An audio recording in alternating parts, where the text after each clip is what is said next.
జగనన్న ప్రభుత్వంలో తనకు సంక్షేమ పథకాలన్నీ వచ్చాయని చెప్పి ఆనందపడిన ఒక అమాయకమైన బీసీ మహిళను ఏ విధంగా అయితే తెలుగుదేశం సోషల్ మీడియాకు సంబంధించిన వాళ్ళు ట్రోల్ చేసి, అలాగే ఆ అమ్మాయి శరీరాన్ని కానీ వాళ్ళ పిల్లలకు సంబంధించినవి కానీ మార్ఫింగ్లు చేసి ఎలా ట్రోల్ చేసి ఆ అమ్మాయి ఆత్మహత్య చేసుకునేలాగా చేసి, అసలు అటువంటి వాళ్ళకి బుద్ధి ఉంది అని నేను అడుగుతున్నా. ఎందుకంటే కనీసం వాళ్ళు ఎంతగా దిగజారిపోయారంటే తెలుగుదేశానికి సంబంధించిన వాళ్ళు ఇంకా వాళ్ళ అసలు దేవుడు కానీ ప్రజలు కానీ క్షమించే పరిస్థితిలో లేరు.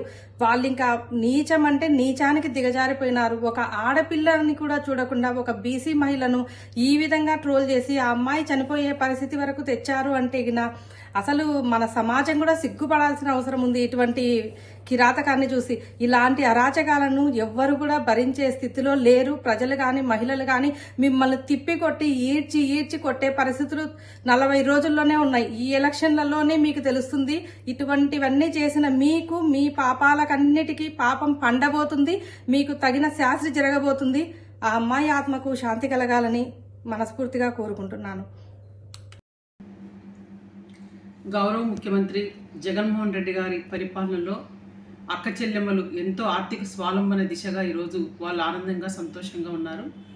మరి పేద మధ్యతరగతి వర్గాలంటి మహిళామ తల్లుల పేర్ల మీదనే సంక్షేమ కార్యక్రమాలు తీసుకొచ్చి అమ్మఒడి, చేయూత, ఆసరా 30 లక్షల మంది సొంత ఇంటి కళను సాకారం చేసినటువంటి ముఖ్యమంత్రి జగనన్న. మరి అలాంటి జగనన్న ప్రభుత్వంలో మహిళలు ఎంతో ఆనందంగా మాకు ఈ పథకం వచ్చింది అని చెప్పుకునే స్వాతంత్రాన్ని కూడా చూసి ఓర్చుకోలేక తెలుగుదేశం పార్టీ చంద్రబాబు నాయుడు, మరి తన కొడుకు లోకేష్, తన దత్తపుత్రుడు పవన్ కళ్యాణ్ వాళ్ళ ఐటీడీ సోషల్ మీడియా ద్వారా విపరీతమైనటువంటి ట్రోల్స్ చేస్తూ అసభ్యకరంగా వాళ్ళని పోస్టులు చేస్తూ చాలా దుర్మార్గంగా ప్రవర్తిస్తున్నారు. పెత్తందారులకు కొమ్ము కాస్తున్నటువంటి ప్రతిపక్ష పార్టీ తెలుగుదేశం పార్టీ, జనసేన పార్టీలు మరి కనీసం వీళ్ళు పేదల గురించి ఓర్చుకోని స్థాయిలో వీళ్ళున్నారు. పేదలంటే అసలు వీళ్ళకి గిట్టదు, బీసీలంటే వీళ్ళకి గిట్టదు. మరి అసలు వీళ్ళు ఈ రాష్ట్రంలో ఎవరి కోసం రాజకీయాలు చేయాలనుకున్నారు? వీళ్ళ పెత్తందారి మనస్తత్వంతో, వీళ్ళ పెత్తందారి పోకడలతో ఈరోజు జగనన్న ప్రభుత్వంలో లబ్ధి పొందుతున్నటువంటి ఎంతోమంది లబ్ధిదారులని ఈరోజు సోషల్ మీడియాలో ట్రోల్ చేస్తూ వాళ్ళ ఆత్మహత్యలు చేసుకునే పరిస్థితికి వీళ్ళు సోషల్ మీడియాలో ట్రోల్ చేస్తున్నారంటే ఎంత దిగజాడు నీచ రాజకీయాలు తెలుగుదేశం పార్టీ, జనసేన పార్టీ చేస్తుందన్నది పేద వర్గాలైనటువంటి మరి బడుగు బలహీన వర్గాల ప్రజానికం అంతా కూడా దీన్ని గుర్తించి రాబోయే రోజుల్లో వీళ్ళ దుర్మార్గమైన రాజకీయాలకి, వీళ్ళ నీచ రాజకీయాలకి, వీళ్ళ నీచ మనస్తత్వానికి 2024లో ఖచ్చితంగా పేద వర్గాలంతా కూడా బుద్ధి చెప్పాలని కూడా నేను తెలియజేస్తాను. ఎందుకంటే అంజలి అనే ఒక బీసీ అమ్మాయి తనకి ఇల్లు వచ్చిందని చెప్పి ఒక ఆనందంతో తన ఆనందాన్ని వెళ్ళబుచ్చుకోవడం కూడా మరి వీళ్ళు ఓర్చుకోలేక, సహించుకోలేక ఆ అమ్మాయిని నానా రకాలుగా యాగి చేసి సోషల్ మీడియాలోన చాలా దుష్ప్రచారాలు చేసి ఆ అమ్మాయి చావు కారకులైనటువంటి తెలుగుదేశం పార్టీ చంద్రబాబు నాయుడు, పవన్ కళ్యాణ్, నారా లోకేష్ని ఖచ్చితంగా చట్టం శిక్షించాలి. ఇలాంటి వాళ్ళకి రాష్ట్రంలో పుట్టగతులు లేకుండా 2024లో పేద బడుగు బలహీన వర్గాల ప్రజలు, అక్క చెల్లెమ్మలందరూ కూడా అప్రమత్తంగా ఉండి జగనన్న ప్రభుత్వంలో ఎంతో ఆనందంగా సంతోషంగా ఉన్నటువంటి ప్రజానికం అంతా కూడా రాబోయే 2024 ఎన్నికల్లో ఈ పెత్తందారులు కొమ్ము కాస్తున్నటువంటి ఈ పెత్తందారి పార్టీలు ఏవైతే ఉన్నాయో తెలుగుదేశం, జనసేన పార్టీలకి ఖచ్చితంగా బుద్ధి చెప్పాలని చెప్పి కూడా నేను ఆంధ్ర రాష్ట్ర పేద వర్గాలైనటువంటి ఎస్సీ, ఎస్టీ, బీసీ, మైనార్టీ వాళ్ళందరినీ కూడా నేను కోరుతాను, విజ్ఞప్తి చేస్తున్నాను.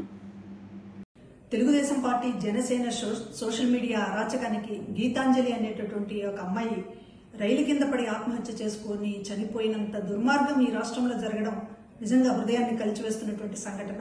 ఆమె చేసిన తప్పేంటి? జగన్మోహన్ రెడ్డి గారు తన పేరు మీద ఇంటి పట్టా ఇచ్చారని ఆ సభలో పట్టా తీసుకున్న ఆనందంతో మీడియాతో మాట్లాడుతూ నాకు చాలా సంతోషంగా ఉంది, జగనన్న గారు నన్ను ఆశీర్వదించి ఇచ్చారు, జగనన్న గారు నాకు ఇల్లు ఇచ్చారు అని ఒక తన ఉత్సాహాన్ని, తన సంతోషాన్ని వ్యక్తం చేసినందుకు ఆమె పైన ఇష్టానుసారంగా ట్రోల్ చేస్తూ Janasena, Telugu Desam party social media వాళ్ళు ఇష్టానుసారంగా ఆమె పైన ట్రోల్ చేసి ఒక అవమానకరమైనటువంటి పరిస్థితిని కల్పించడం వల్ల ఆ బిడ్డ తట్టుకోలేక రైలు కింద పడి ఆత్మహత్య చేసుకుంది. 2 చిన్న పిల్లలు ఉన్నటువంటి తల్లి గీతాంజలి, భర్త, పిల్లలు ఉన్నటువంటిది. అమ్మఒడి పథకం కూడా అందుకుంటోంది. ఆ సంతోషంతో అమ్మఒడి పథకం అందుకుంటున్న సంతోషంతో పాటు ఇళ్ల పట్టా కూడా వచ్చిందనే అనేటటువంటి ఒక ఆనందాన్ని వ్యక్తం చేసినందుకు ఆమెని నిండు ప్రాణాన్ని బలి తీసుకుంది తెలుగుదేశం పార్టీ జనసేన. వీళ్ళు అసలు మనుషులేనా అని అనిపిస్తోంది.